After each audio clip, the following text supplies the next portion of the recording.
오늘 우리가 읽은 본문 말씀은 바울을 죽이려고 하는, 바울을 죽이기 위해서 음모에 가담한 40명의 그 음모와 또 바울을 그 가운데서 지켜나가시는 하나님의 역사하심, 하나님의 섭리에 관한 이야기입니다. 하나님은 어떤 분이십니까? 하나님은 악한 자들에게서 그의 사람들을 지키시는 하나님이십니다. 12절 13절에 보면 날이 새매 유대인들이 당을 지어 맹세하되 바울을 죽이기 전에는 먹지도 아니하고 마시지도 아니하겠다 하고 이같이 동맹한 자가 40여 명이더라. 극단적인 유대인들이 40여 명이 음모를 꾸몄습니다. 반드시 바울을 죽여야 되겠다.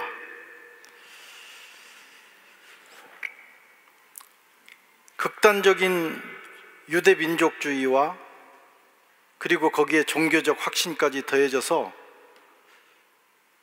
이 사람들의 그 결단을 막을 길이 없는 것입니다. 절대절명의 위기가 바울에게 다가왔습니다. 잡히면 끝장입니다. 무슨 일이 일어날지 한치 앞을 알 수 없는 상황입니다. 1대 40의 전쟁과 같습니다. 그들은 대제사장 그룹과 장로들에게 말해서 천부장에게 가가지고 우리가 조금 바울에 대해서 더 할 얘기가 있으니까 데리고 나와라. 사실 거짓말이죠. 바울에게 조금 더 알아볼 게 있으니까 바울과 대화할 시간을 달라. 이렇게 하고는 데리고 나오면 나오는 중에 우리가 죽이겠다. 먹지도 않고 마시지도 않겠다. 바울 죽이기 전에는. 그러니까 그 상황이 벌어지면 반드시 바울은 죽게 되어 있는 것입니다. 그들은 테러를 계획했습니다. 악한 자들은 이렇게 부지런합니다.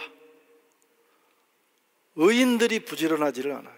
선을 행하는데 우리는 게으르지만 악한 자들은 악을 행하는데 밤새 고민하고 밤잠을 자지 않고 또 부지런히 행합니다. 그런데 그들의 계획이 드러났습니다. 아무도 모를 것 같았는데 그 계획이 순식간에 드러난 거예요. 바울의 생질이 그들의 말을 들을 줄 누가 알았겠어요? 바울의 생질이 그 말을 듣고 바울을 면회 가가지고 얘기하니까 바울이 다시 백부장에게 얘기해서 그 백부장을 통해서 천부장에게 가서 생질이 이런 얘기들을 전하도록 했습니다. 세상에 완전한 비밀은 없습니다. 바울을 위기에서 구해내시려고 하나님께서 생지를 사용하셨습니다. 누가 이런 일이 일어날 줄 알았겠어요? 그냥 보통 사람 같으면 거기 대부분은 자기들 편이기 때문에 그냥 스쳐 뭐 그런 얘기를 하는구나, 그런 계획이 있구나 하고 말 상황이었어요. 그런데 바울의 생질이 들은 거예요. 놀랍지 않습니까? 어떻게 이런 일이 일어날까? 하나님의 보호하심은 참으로 놀랍습니다. 하나님이 보호하시기로 작정하시면 하나님은 이런 방법을 통해서도 역사하시는 거예요. 시편 40편 2절에 보면 그가 나를 기가 막힌 웅덩이와 수렁에서 끌어올리시고 내 발을 반석 위에 두사 내 걸음을 견고하게 하셨도다.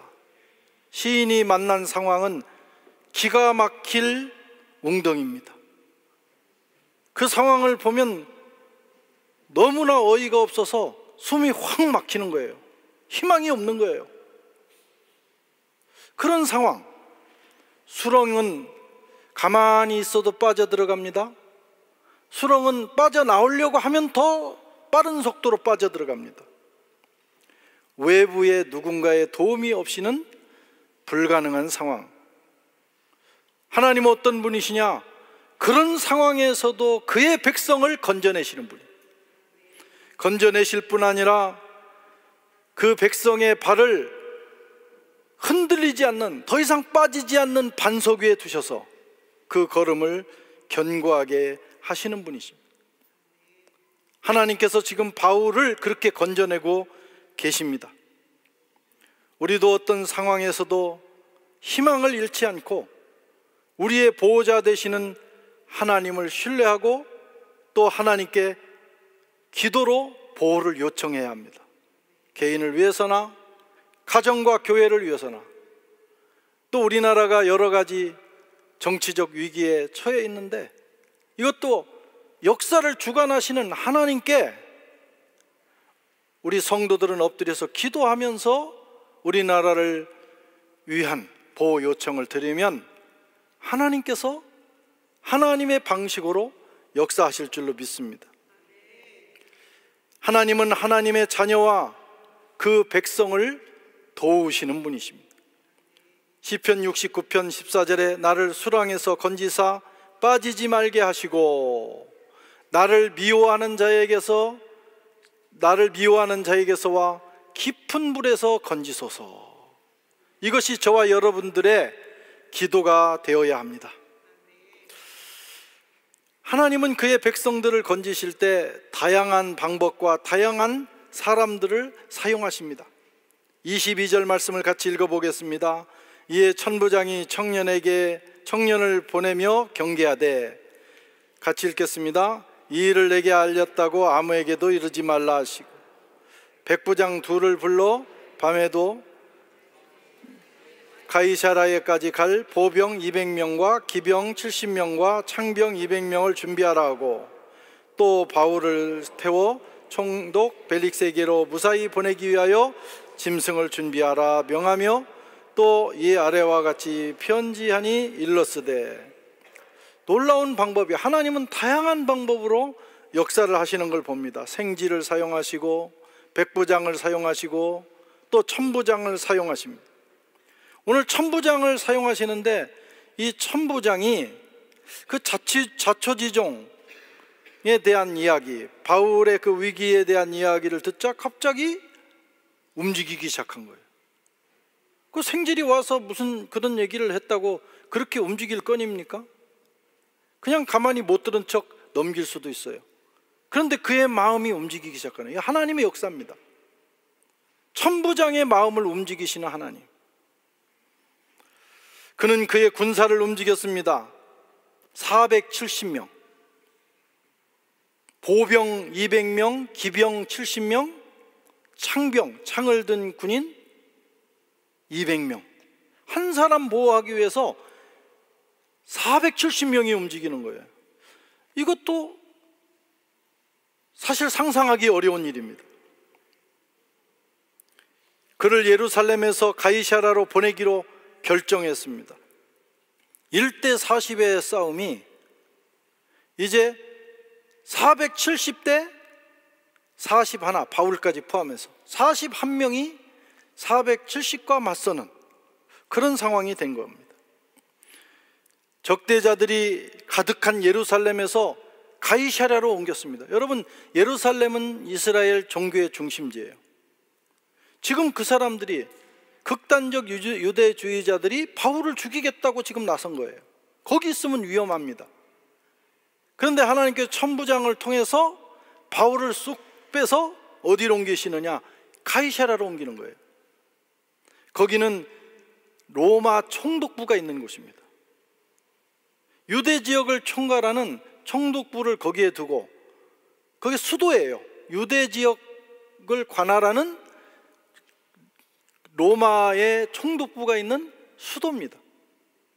거기로 바울을 옮기고, 이 벨릭스 총독은 바울을 거기서 헤롯궁에다가 가둡니다. 그러니까 아무리 40명이 극단적인 행동을 한다 할지라도 거기까지 뚫고 갈 수는 없는 가장 안전한 곳입니다. 여러분, 한순간의 상황이 이렇게 뒤바뀐 것입니다. 이게 하나님의 역사예요. 인간으로서는 스스로 빠져나갈 수 없는, 바울로서는 도무지 해결할 수 없는 상황을 하나님이 역사하시니까 여러분 한순간에 최고의 보호막이 쳐지는 것을 보게 됩니다. 게다가 천부장은 가이사랴에 있는 벨릭스 총독에게 편지를 씁니다. 그 편지 내용이 또 기가 막히잖아요. 제가 보니 이 사람은 죄가 없습니다. 이 사람의 문제는, 이 사람을 문제 삼는 것은 유대인들이 율법에 관한 겁니다. 우리 로마 법하고는 로마 법에 저촉된 게 없어요. 이 사람은 무죄입니다 하는 내용의 글이에요. 그런데 이 사람을 지금 죽이려고, 테러를 저지르려고 하고 있습니다. 한번 만나보시고 잘 바울의 얘기를 들어보시고 총독께서 결정하시기를 바랍니다. 여러분, 천부장이 갑자기 바울의 최고의 변호사가 된 거예요. 그래서 바울을 유대 총독에게 변호하고 있는 상황이 벌어진 것입니다. 예상치 못한 상황이 생겼어요. 하나님은 역사하시면 이런 일이 일어납니다. 그러니까 우리가 하나님을 생각할 때 우리 이성에 가두면 안 돼요. 아무리 인간적으로 우리가 살다 보면 그런 상황을 만나요. 국가적으로나 가정적으로나 개인적으로 앞도 뒤도 막혀있는 상황을 만날 수 있어요. 내가 풀 수 없는 실타래가 있어요. 그럴지라도 우리가 절망하지 않는 것은 하나님이 역사하시면 기가 막힌 방법으로, 최고의 방법으로 그 문제를 풀어가신다 하는 것입니다. 악한 자들이 아무리 교묘한 속임수로 공격해도 하나님이 도우시면 순식간에 상황은 정리되고 악은 드러나고 정의는 승리하게 되어 있습니다. 위기를 당할 때, 앞이 보이지 않을 때, 벼랑 끝에 서 있을 때, 그래서 두려움과 절망이 밀려올 때, 여러분 그때가 하나님이 일하실 때입니다. 그때가 하나님이 가장 가까이 계실 때입니다. 바울이 가장 외로울 때, 바울의 마음에 두려움이 밀려왔을 때, 지난주에 우리 살펴봤잖아요. 천부장이 구사일생으로 바울을 건져냈지만 그가 감옥에 혼자 있을 때 인간이기 때문에 바울도 두렵고 마음이 심란하고 침체됐어요. 그때 주님이 옆에 서서 말씀하셨다. 성경에 기록은 안 돼 있지만 옆에 서서 바울의 손을 따뜻하게 잡으시면서 바울아 걱정 마라. 여기서 안 죽는다. 네가 로마에 가서 해야 될 일이 있다. 친히 말씀하셨어요. 그게 저와 여러분들이 믿는 우리 주님이신 줄로 믿습니다. 바울의 하나님이 우리의 하나님이에요. 다윗의 하나님이 우리의 하나님입니다. 그러므로 우리 삶 속에서 하나님의 세밀한 손길과 간섭을 깨닫고 늘 감사해야 합니다. 위기 속에서도 하나님의 일하심, 하나님의 함께 계심을 믿고 신뢰하면서 낙심하지 말아야 합니다. 그게 신앙입니다. 믿습니다 하는 것이 믿음이 아니라 우리의 삶 속에서 일어나는 모든 상황 가운데서 하나님이 우리와 함께 계신다. 하나님이 우리를 돕기로 작정하시면, 우리를 구하시기로 작정하시면 우리가 상상할 수 없는 방법으로 하나님은 일하신다 하는 것까지 우리가 믿는 것, 그것이 우리의 믿음입니다. 세 번째로 우리는 하나님의 섭리를 신뢰해야 합니다. 바울은 천부장의 보호 아래 가이사랴로 도착했어요. 그리고 천부장의 편지가 벨리스 총독에게 전달됐습니다. 우연한 일 같지만, 그동안 순식간에는 일어난 일들이 우연하게 일어난 일 같지만 성경은 그게 다 하나님의 계획 속에 있다. 우연히 일어나는 일은 없습니다. 특별히 성도들에게 우연히 일어나는 일은 없습니다. 하나님의 계획 속에 있고 하나님의 계획대로 되는 것입니다. 그것을 받아들이고 그것을 신뢰하는 것이 믿음이에요. 하나님은 바울이 로마에 가서 복음을 전하다가 하나님께로 가도록 계획하셨습니다. 이 모든 과정이 그것이 이루어져 가는 그 시간들입니다. 하나님의 계획의 프로세스 안에 들어있는 거예요. 우리는 지금 당장을 봅니다. 이거 뭐야, 내가 하나님 뜻대로 살려고 이렇게 헌신했는데 저 사람들은 왜 저렇게 나를 죽이려고 달려들지? 하나님은 어디 계신 거야? 우리가 매 순간 인생을, 우리 앞에 일어나는 일들을 짧게 토막을 잘라서 보면 당황할 수밖에 없고 절망할 수밖에 없고 때는 원망하고 불편하고 믿음이 흔들릴 수밖에 없는 거예요. 그러나 지금 당장 우리 눈에 보이는 게 다가 아니다, 내가 아는 게 다가 아니다 하는 사실을 알아야 합니다. 인생을 큰 그림으로 봐야 합니다. 하나님이 그리신 큰 그림, 그 그림을 가지고 부분을 해석할 수 있어야 돼. 그래야 정확하게 해석하는 거예요. 그러면 지금 당장 내 앞에서 일어나는 일을 정확하게 이해할 수 없습니다. 큰 그림이 없으면 이해할 수 없는 일들이 너무 많이 일어나는 거예요. 그런데 큰 그림을 가지고 보면 이 퍼즐 조각이 왜 여기에서 나오는 건가를 알게 됩니다. 그러면 감사할 수 있고 인내할 수 있고 기대할 수 있습니다. 그것이 신앙입니다. 그러면 우리 믿음 생활에는 긴장도 있지만 설렘도 있는 거예요. 그때그때 일어나는 일을 보면서 하나님께서 지금 어떤 계획을 이뤄가시는 과정인가, 다음에는 어떤 일이 일어날 것인가 하는 것에 대한 기대도 있고 설렘도 있는 겁니다. 우리는 늘 이렇게 기도해야 합니다. 하나님, 우리 어두운 눈을 열어주십시오.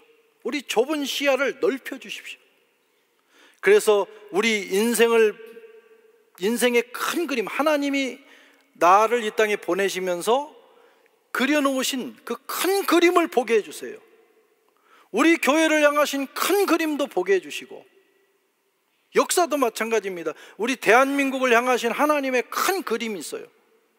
당장에 일어나는 일들을 보면 막 분노하기도 하고 절망하기도 합니다. 그러나 우리가 하나님 우리 민족을 택하셨다, 이 마지막 시대를 위해서. 그리고 우리 민족을 통해서 하나님이 하실 일이 있으시다, 하나님이 그리신 큰 그림이 있다. 그러면 이 모든 것, 현재 일어나는 일들은 그 한 과정 중에 있다, 이렇게 봅니다. 그래서 성도는 기도해야 돼요. 이런 일들을 통해서 우리 민족이 더 성장하고 성숙하고 더 발전해 갈 수 있도록 그 하나님의 뜻이 하늘에서 이룬 것처럼 우리나라에도 이루어 주옵소서.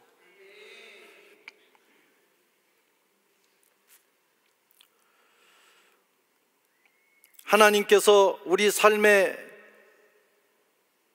일으키시는 모든 일들, 하나님의 목적을 향해서 가는 과정입니다. 그것을 한마디로 신학적 표현으로 섭리라고 해요. 섭리. 하나님이 직접 개입하셔서 그의 목적을 이루어 가시는 과정입니다. 우리는 하나님의 섭리를 믿습니다. 하나님이 지금 섭리하고 계시다. 여러분들의 인생에도 지금 하나님의 섭리가 있는 거예요. 우연히 일어나는 일이 아니고 하나님의 섭리가 작동하고 있다는 거예요. 그것을 믿고 우리 인생을 맡겨야 합니다. 숙명처럼 어떤 상황을 받아들이자는 게 아니에요. 그 안에서 작동하고 있는 하나님의 섭리를 읽자는 거예요. 그리고 기도하고, 필요할 때는 적극적으로 움직이고, 필요할 때는 받아들이고 하면서 살아가는 것이 믿음 생활입니다. 때로는 고난과 어려움이 올 수도 있어요. 또 좋은 일, 평안할 때 승리도 올 수 있습니다. 그 모든 것들이 하나님의 계획의 일부라는 사실을 믿고 때로는 인내하고 감사하고 앞으로 나가다 보면 하나님이 우리 인생을 인도하시고자 하는 그 희망의 항구에 도달하는 날이 있게 됩니다. 요셉이 당한 모든 고난은 이집트 왕궁의 총리가 돼서 그 가족과 이집트와 인근 지역의 생명을 구원하시고자 하는 하나님의 계획이었다. 요셉의 고백입니다. 하나님께서 당신들보다 나를 먼저 여기로 보내셔서 당신들의 생명을 구원하려고 하셨나이다. 이해할 수 없는 일들이 많이 일어날 수 있어요. 좁은 시야로 보면 너무나 기가 막힌 웅덩이, 수렁인 것입니다. 왜 자꾸 빠져들어가는 거예요? 열심히 하면 더 빠져들어가는 거예요. 정신 감옥에 들어가는 거예요. 그러나 조금만 더 넓게 보고 하나님의 그림을 조금 더 크게 보고, 우리는 사실 요셉에 대한 이야기를 읽으면서 괴로워하지 않잖아요. 조금만 지나면 총리가 될 거야. 그러니까 앞에 있는 것들이 그렇게 괴롭고 막 화가 나고 분노하고 그럴 상황이 아니에요. 감옥에 가도, 정신 감옥에 가도 이렇게 잘했는데 왜 잘한 사람이 여기 가냐고. 아이, 성경 못 읽겠다. 그러고 딱 덮는 사람도 혹시 있을지 몰라요. 그건 잘 모르는 거예요. 다윗의 그 요셉의 결말을 알잖아요. 하나님이 거기에 세우시기 위해서. 그래서 보디발에게 간 거고, 형에게 미움 받은 거고, 정신 감옥에 간 거고, 그 단계를 밟아서 바로 앞에 간 거예요. 그 과정, 그 프로세스, 그 속에 하나님이 지금 손이 섭리하고 계시다는 사실을 알아야 합니다. 요셉은 그때 알았을까? 아마 요셉도 그때는 깊이 깨닫지는 못했을 거예요. 그때 그럴 겁니다. 무슨 뜻이 있겠지, 하나님 무슨 계획이 있겠지, 나 잘 모르지만 무슨 계획이 있겠지 하면서 하나님을 신뢰했을 뿐이에요. 그런데 그 결과를 놓고 나중에 보니까 하나님이 이 일을 위해서 나를 보내셨구나 하는 걸 깨닫고 자기 형들을 용서하고 고백하고 있는 것입니다. 우리는 미리 볼 수 있잖아요. 요셉을 통해서 다윗의 생애는 얼마나 괴로웠어요. 태어나 보니 형들이 막 앞에 쫙 있는데 그 형들이 너무 잘 나가는 거예요. 다 장군으로 나가고 정계에 진출하고 집에 있을 시간이 없어요. 그래서 다윗만 집에 남아가지고 아버지 양을 치는 거예요. 양치기가 좋습니까? 나가서 장군하는 게 좋습니까? 우리는 자꾸 그 사람들이 그려놓은 선한 목자, 그런 이미지만 생각해. 예수님이 뭐 양을 다 푸른 초장에서 다 이렇게 어깨에 다 이런 양을 메고 오는 그 아주 목가적이고 낭만적인 모습만 기억하지만, 똥구더기에서 텐트에서 살면서 막 사자하고 싸워야 되고 곰하고도 싸웠다고 그러잖아요. 목숨 걸고 험한 직업이 양치기입니다. 다윗이 그렇게 살았어요, 어린 시절. 그래서 아버지가 나를 버렸다, 시편에 그렇게 고백합니다. 내 아버지는 나를 버렸으나 하나님은 나를 영접하셨도다. 상처입니다.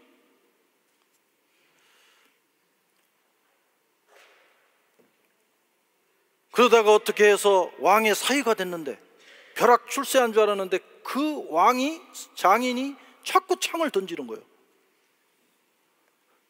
이야, 꼬여도 인생이 이렇게 꼬일 수가 있는가. 이리저리 쫓기는 인생. 그래서 외국에 피해 갔다가 보니까 저 왕이 또 자기를 죽일 것 같아요. 그래서 잘못 왔구나. 그래서 갑자기 침을 흘리면서 미친 사람 행색을 해야 돼.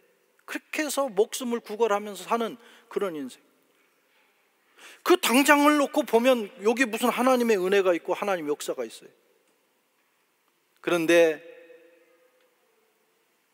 그의 인생을 길게 보니까 그 모든 과정이 다윗이 왕이 되는, 이스라엘의 성군이 되는 과정이었다. 그래서 라이프 스토리가 만들어지는 거예요. 요즘도 뭐 정계에 나가고 뭐 대통령이 되고 그러려면 라이프 스토리가 있어야 돼요. 아주 귀하게 태어나가지고 쫙 최고 대학 나와서 뭐 하버드 나와서 이렇게 했다, 그런 사람보다는 대학도 잘 못 나왔는데 뭐 이런저런 어려움을 극복하고 막 우여곡절이 있었는데 여기까지 왔다. 그러면 우리 그 사람 찍잖아요. 그게 리더십이고 사람에게 감동을 준다, 이런 말씀. 요셉도 그러고 다윗도 그러고 그런 감동적인 드라마틱한 라이프 스토리가 만들어져 가는 거예요. 크게 놓고 볼 때 그렇다는 거예요. 근데 그 당장을 놓고 볼 때는 괴롭고 힘든 거예요.